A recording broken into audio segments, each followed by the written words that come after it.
Hello guys, आप सभी का आपके अपने ऑनलाइन सेंटर में स्वागत है। आज हमारी क्लास फोर्स के बारे में होगी, फोर्स या बल के बारे में।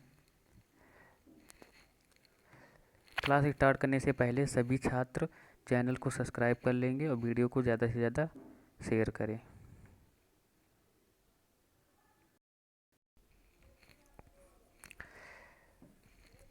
आप सभी देख पा रहे हैं फोर्स या बल के बारे में सभी लोग पढ़ेंगे, ठीक है। फोर्स या बल, बल या फोर्स होता क्या है, देखिए यहाँ पे डिफिनेशन लिखी हुई है। बल वह धक्का अथवा खिंचाव होता है जो किसी वस्तु में गति या विराम की अवस्था में परिवर्तन करता है या परिवर्तन करने का प्रयास करता है। जैसे आप समझ लेते हैं, जैसे आपने देखा होगा, ये मान लीजिए कोई वस्तु कार, ये मान लेते हैं कार है, ठीक। तो कार पे हम क्या करते, इधर से कोई एक व्यक्ति खड़ा हो क्या कर रहा है, धक्का लगा रहा है इसके ऊपर। ये कार क्या थी, पहले विराम अवस्था में थी। यदि आप इसके ऊपर बल लगाएं तो ये क्या होने लगती है, गतिशील अवस्था में आ जाती है, ठीक। समझ रहे हो। तो बल के द्वारा किसी वस्तु को गतिशील अवस्था में लाया जा सकता है, ठीक है। और चलती हुई वस्तु को रोका भी जा सकता है, ठीक। जैसे आपकी तरफ कोई बॉल लुढ़कती हुई आ रही हो, आप क्या करो, हाथों या पैरों से उसे रोक सकते हो। किसके माध्यम से, बल के द्वारा। तो बहुत सिंपल सा है, ठीक है। आप पढ़ेंगे समझ में आ जाएगा। तो बल के द्वारा क्या कर सकते हैं, किसी गतिशील, गतिशील का मतलब जो वस्तु चल रही है, ठीक है, गतिशील वस्तु को रोका जा सकता है। तथा स्थिर, स्थिर का मतलब जो रुकी हुई है स्थिर वस्तु को चलाया जा सकता है। ओके, ठीक। बल बराबर होता क्या है, ठीक है। तो बल बराबर होता है, बल बराबर होता है द्रव्यमान, द्रव्यमान गुणे त्वरण, ठीक। बल बराबर क्या होता है, द्रव्यमान गुणे त्वरण, ये इसका फार्मूला होता है, ठीक। या इसे हम एफ बराबर क्या कह सकते हैं, एम ए, ठीक। एफ बराबर M A, M A, F का मतलब फोर्स, एम का मतलब द्रव्यमान, ए का मतलब है एक्सेलरेशन या त्वरण, ठीक। ओके, यहाँ तक सभी की समझ में आ गया होगा। एक पॉइंट सभी बच्चे नोट कर लेंगे, ठीक। अपनी कॉपी पे नोट करेंगे। देखिए, बल जिस दिशा में लगाया जाता है, बल जिस डायरेक्शन में लगाया जाता है उसी डायरेक्शन में वस्तु में विस्थापन भी होता है, ठीक है। विस्थापन भी किधर होगा, उसी डायरेक्शन में होगा। विस्थापन भी किधर होगा, उसी डायरेक्शन में होगा, ठीक। अब यहाँ पे देखिए लिखा हुआ है बल एक ऐसी सदिश राशि है, सदिश राशि हमने बताई थी आपको। बल का एसआई मात्रक क्या होता है, न्यूटन होता है, ठीक है। इसका सीजीएस पद्धति, 3 पद्धतियाँ होती है। एक एम के एस पद्धति होती है, सीजीएस पद्धति होती है, एक एफ पी एस पद्धति होती है, फुट पाउंड सेकेंड पद्धति होती है। तो सीजीएस पद्धति में बल का मात्रक क्या होता है, डाइन होता है, ठीक। तो 1 न्यूटन बराबर होता है 10⁵ डाइन के बराबर होता है, ठीक। चलिए देखते हैं बल का मात्रक 1 न्यूटन बराबर यह भी होता है 1 किलोग्राम मीटर पर सेकंड स्क्वायर। क्यों ऐसा हुआ, क्योंकि आपको पता है एफ बराबर क्या होता है, एम ए। तो एम का क्या होता है, किलोग्राम, मात्रक किलोग्राम, गुणे त्वरण का क्या होता है, मीटर पर सेकंड स्क्वायर। तो वही तो लिखा हुआ है, ठीक है। यहाँ पे केवल डैश लगा दिया गया है, ठीक है। डैश का मतलब है गुणे में है, समझ रहे हैं आप, ठीक। चलिए यहाँ पे देख सकते हैं आप, लिखा हुआ है 1 न्यूटन बराबर 1.981 किलोग्राम भार। ये क्या होता है, इतना भार होता है। कहने का मतलब है हमारा 1 किलोग्राम बराबर होता है 9.8 न्यूटन, ठीक। ऐसे समझिए। यहाँ पे आप देख सकते हैं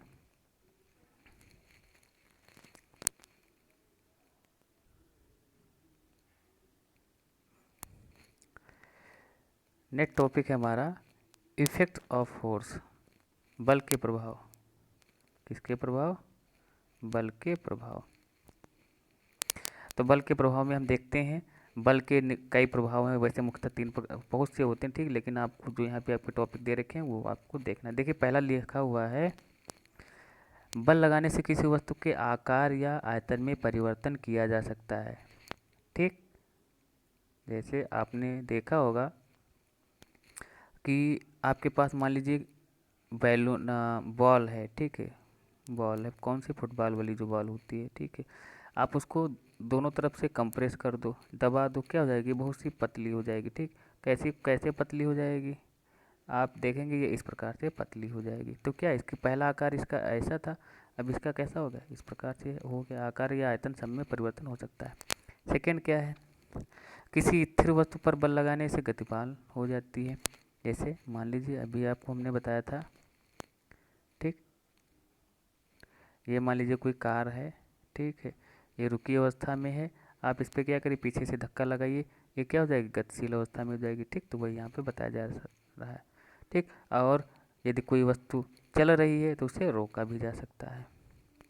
ठीक, नेक्स्ट देखिएगा, नेक्स्ट पॉइंट है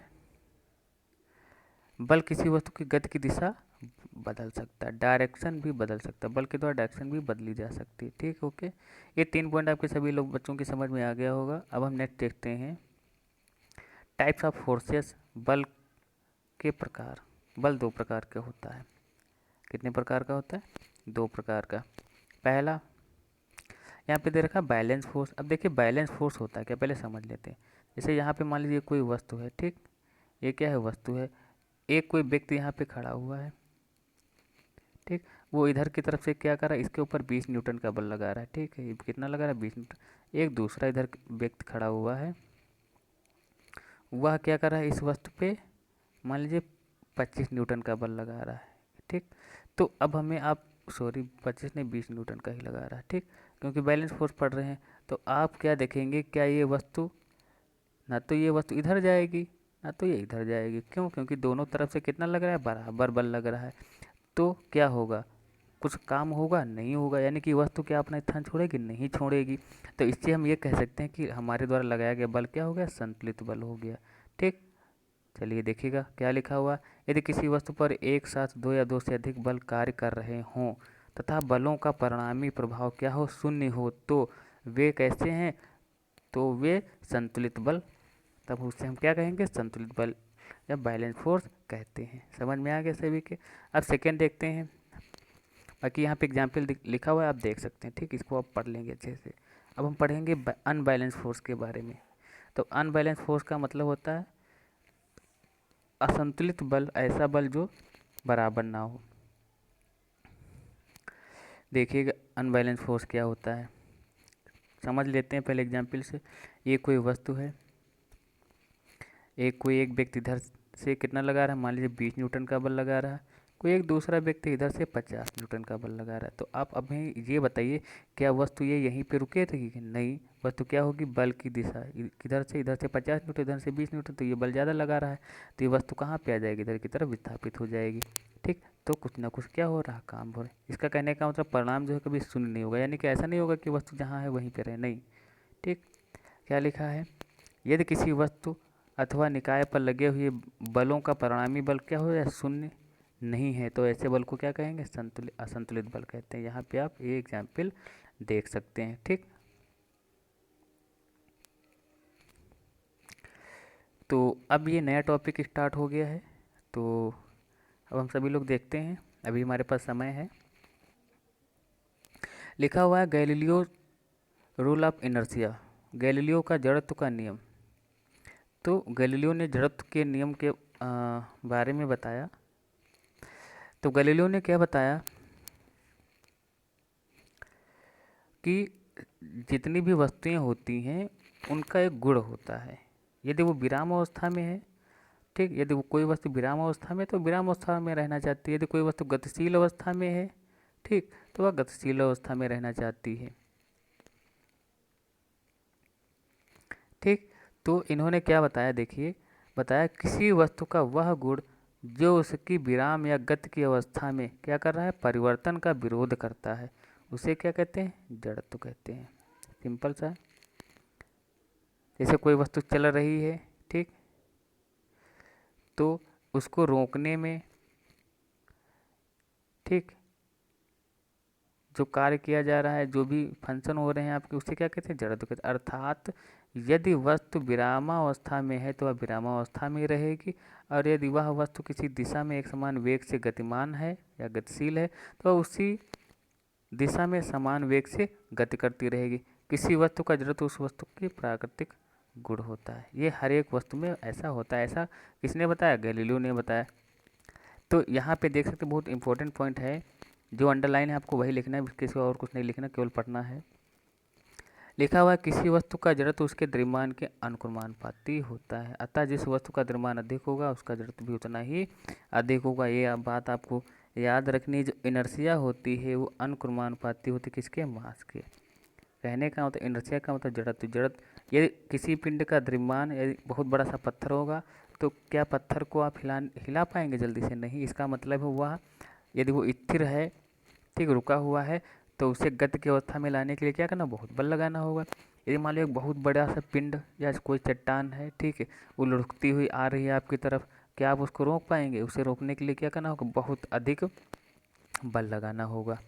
समझ रहे हो? तो वही कह रहा है कि जिस वस्तु का द्रव्यमान अधिक होगा उसका इनर्शिया भी उतना ही अधिक होगा। यदि कोई वस्तु लुढ़क रही है, बहुत भारी सी वस्तु लुढ़कती हुई आ रही है, तो उसे रोकने के लिए बहुत ज़्यादा बल लगाना होगा। समझ रहे हो? ठीक है, चलिए। तो इनर्शिया के बारे में हम सभी लोगों ने पढ़ा। अब नेक्स्ट क्लास में हम नेक्स्ट टॉपिक इसी के टाइप ऑफ इनर्शिया के बारे में पढ़ेंगे, जो कि दो, वैसे मोस्टली 3 प्रकार के होते हैं, ठीक है। यहाँ पे आपकी बुक में 2 ही प्रकार के दे रखे, तो 2 ही प्रकार के पढ़ेंगे, ठीक है। तो सभी छात्र वीडियो को लाइक, शेयर एंड सब्सक्राइब करें। Okay, thank you, have